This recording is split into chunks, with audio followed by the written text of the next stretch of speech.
Hello everyone and welcome to the Anime Zillia, and thank you for joining me as we talk about We Never Learn, chapter 155. And this chapter was a bit confusing for two reasons. However, it was a great improvement on the chapters we've had already from this Rizu Ogata route. As we go into part 5, and it is Sekijo's birthday. So the gang are all playing a handcrafted board game that Rizu made for her birthday. However, it turns out to be super boring, but seeing the interactions between Yuiga and Sekijo and their telepathic sort of conversation of don't say it's boring, don't mention anything, I thought that was a pretty good laugh. So we see them all helping to make this game a lot better, and we do see some weird camera angles, and we see some nice interaction between Yuiga and Sekijo. And Yuiga raises up a good point. We don't know all that much about Sekijo's character because her character isn't explained or progressed a lot within the We Never Learn manga series, within the main timeline, so to speak. So, hopefully, judging by what we get in this chapter, we might see a bit of development and backstory with this character, and honestly, the prospect of that really excites me. Sekijo is one of my favourite characters, and I'd love to learn more about her, see more about the character, and see just what the themes and the connections are, and just what drives her character to move forward. That's something I would love to see, and hopefully we get that in the next couple of chapters. But this does lead me to my first bit of confusion. Why are we focusing on Sekijo in a Rizu Ogata route? Have people started to complain a bit to say that this route's a little bit boring? So they're kind of switching up the main character for this route? Or is this going to tie back into Rizu's character? Who knows what the answer to that is. But I just find it a little bit confusing that the starlight and spotlight has shifted from Rizu to Sekijo. And I mean, I wasn't reading it to find any faults within it. However, some of the expressions and some of the ways that Yuiga looked at Sekijo kind of gave off the vibe that maybe there's some chemistry between the two of them. Yes, that was unintentional, but I said chemistry when she's a science type of... Moving on. My second point of confusion.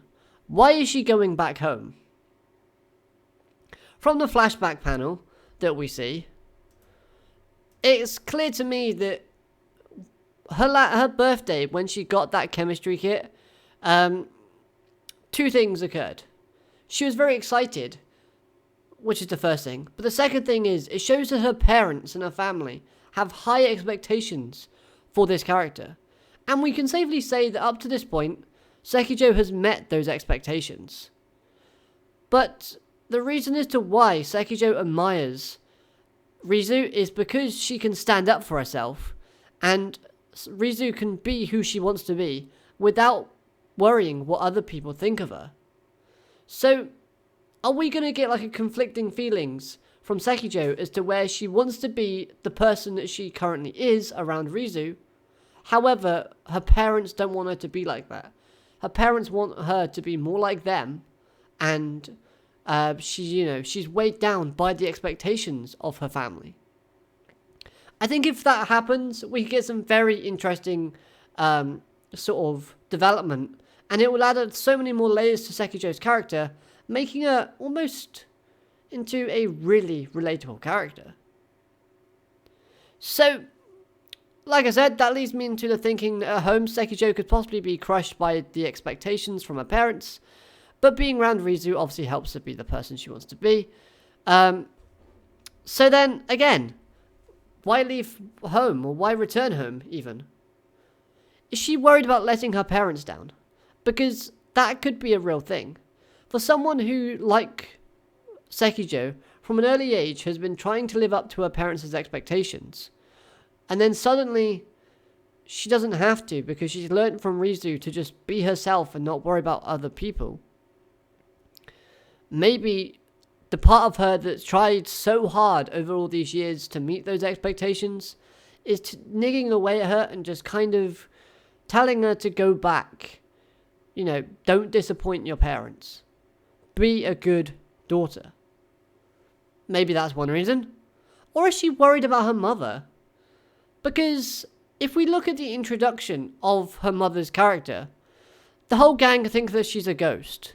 And side note, I love the fact that Misao, the little ghost girl, I love the fact that she's scared because she thinks that she's a ghost as well when, well, I don't know if anyone's told her, but she's a ghost. And Sekijo's mother looks very tired. She looks worn down. So this may hint at maybe some sort of health deterioration. Or maybe she's just very extremely worried about her daughter not being at home. One real life situation and real life kind of thing that parents will have to go through, or do go through, is when their child leaves home, they start worrying, they start panicking, they start thinking of all these weird scenarios. You know, in their heads, it's like, oh, is my daughter or is my son okay? What are they doing right now? I'm worried. Should I phone them? Should I call them? You know, all of those feelings might be going through Sekijo's mother's head constantly, and it might cause her to have lack of sleep and stress her out too much. And Sekijo might actually see this and go, yeah, she's been really worried about me. I know. So maybe I'll go home for a bit, and that'll, you know, make her healthier, make her sleep more. That, to me, seems like a really smart and mature kind of way of thinking, and Sekijo is definitely a mature and smart character, despite the comedic kind of goofiness the mangaka wants us to believe she is. Now, I'm sure I can sit here and give you so many thoughts on the idea and give you so many speculations of small little details, and I'm sure you have your own thoughts on the matter as well, so I'd love to hear what you all think down in the comment section below. Let me know why you think Sekijo is returning home. And let's see if we can start discussion going down there on that topic. But overall, I thought this chapter was a big improvement on the last few, and I hope they continue to follow Sekijo's character, as I want to learn more. I want to see more from this character. And I hope this isn't just a plot point to basically get Sekijo out of the series, so they can focus on, like, Rizu and Yuiga, like, moving in together or living together. I think that'll be weird. I'm hoping, praying that that is not the case. I want to see Sekijo development. Please give it to us. The art style in this manga chapter was pretty good.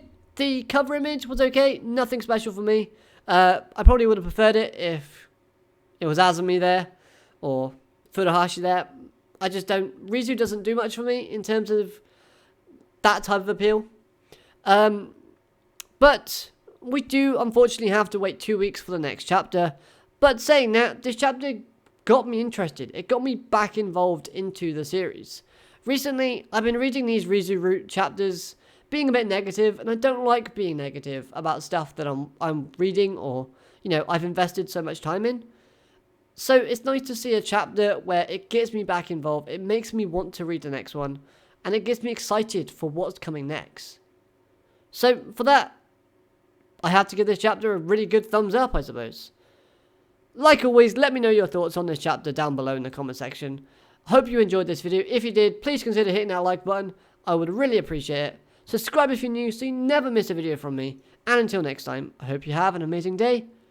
Arigato, matane, goodbye.